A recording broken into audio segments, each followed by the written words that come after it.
Inflation cooled. The news said so. So why is your grocery bill still insane?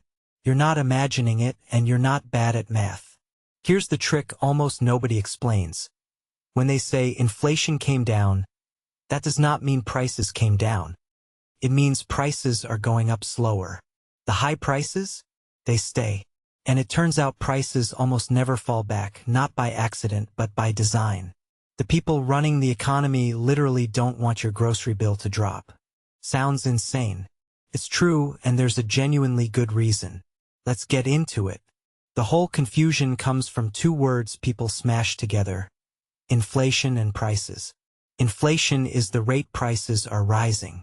So inflation fell from 9% to 3%, means prices are still rising, just at 3% instead of 9%.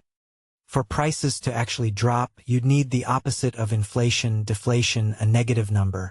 And that basically never happens on purpose. So when a politician brags, we beat inflation, what they really mean is we slowed down how fast things get more expensive. The damage from the big spike. Baked in. Permanent. That gap between what people hear, inflation's over, and what they feel, everything's still pricey. That's the whole video. And the reason prices don't snap back is half psychology, half policy. This isn't a hot take. It's the Fed's own stated target, plus decades of research. Mankiw on menu costs. Alan Blinder literally interviewing companies about why they don't cut prices, and Truman Bewley on why wages don't fall. 2 reasons prices stick. Then the uncomfortable one. First reason is just how businesses behave. Economists have a nerdy name for it. Prices are sticky. Specifically, sticky downward, they go up easy, come down hard. Why? A few real reasons, and economists actually asked companies. Alan Blinder's team interviewed hundreds of firms for a study literally called Asking About Prices. What firms said? Changing prices is a hassle and a risk. Reprinting menus, updating systems, renegotiating menu costs, and cutting a price can backfire. Customers wonder, is it worse now? Is the company in trouble? And a price war can wreck everybody.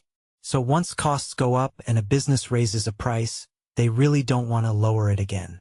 They'll hold it and hope you get used to it. And annoyingly, you do. That's reason 1. Reason 2 is hiding in your paycheck. Here's the part that connects to you. The same stickiness is brutal with wages.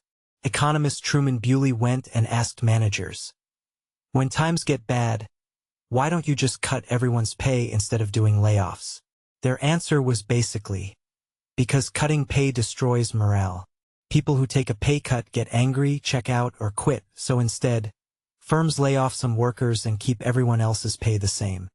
So wages are sticky downward too, and that matters because wages are a huge chunk of what things cost. If the people who make your sandwich never get a pay cut, the sandwich price has a floor under it.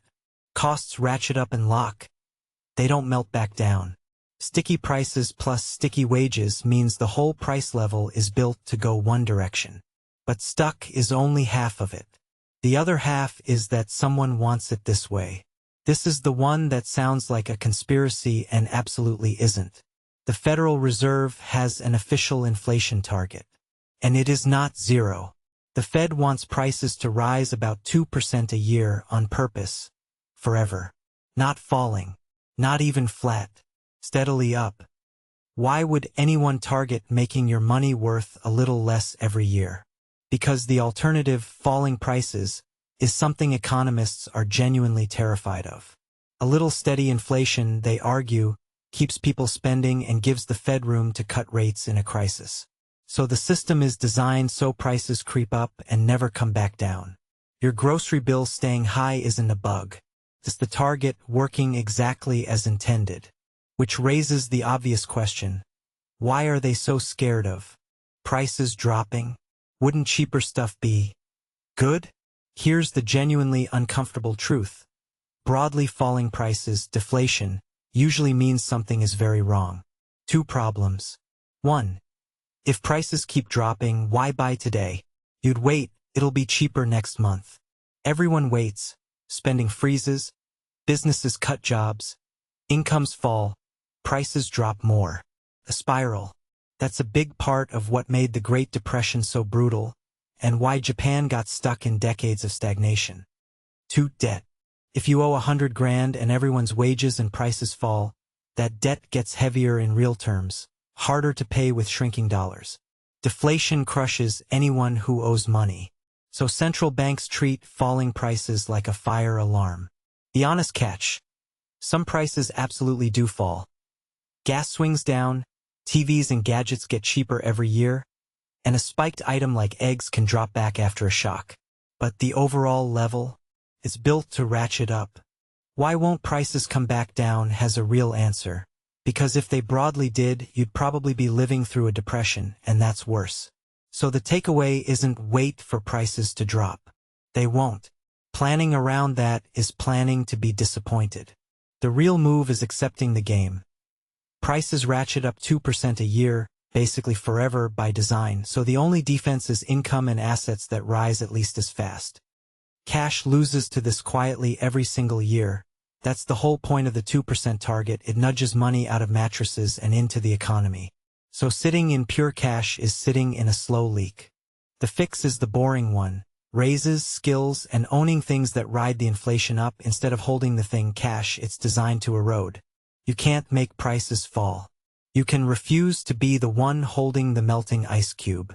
So, prices don't come back down because businesses hate cutting them, wages won't fall to let them, and the Fed is literally aiming for steady increases because the alternative, deflation, tends to come with depressions. Inflation cooled just means the climb slowed. The high prices are permanent. The one idea: beating inflation never meant cheaper. It meant slower. The high prices are here to stay on purpose. So stop waiting for the drop and start outrunning the 2%. If this finally explained why everything still feels expensive, subscribe. Honest answers, no spin. See you next one.